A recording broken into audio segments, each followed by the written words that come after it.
Du 6 au 8 février a eu lieu la, ou plutôt les journées sans téléphone. Elle s'achève ce soir, mais on en a peu entendu parler. Laura Gondard, notre reporter, nous fait part de ce manque d'engouement. Lancé le 6 février à la Saint-Gaston, en référence à la chanson de Nino Ferré Gaston, il y a le téléphone qui sonne. Monsieur Gaston s'occupe du téléphone. Ces journées sans téléphone n'ont pas eu l'effet escompté.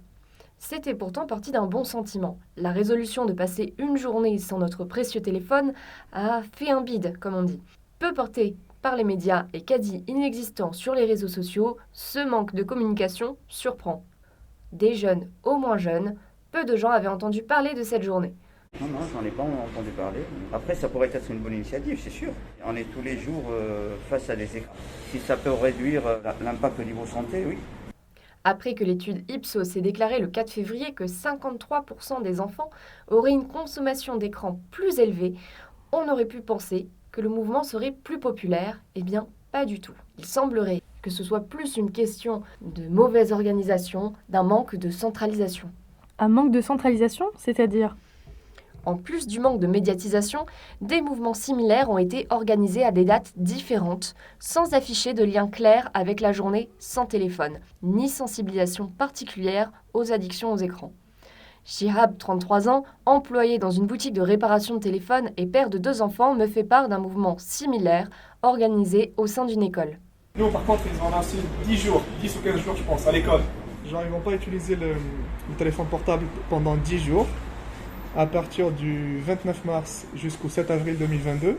Une dizaine de jours sans écran. Le mouvement est plus important, mais étant organisé plus tard, il perd l'élan de la journée sans téléphone.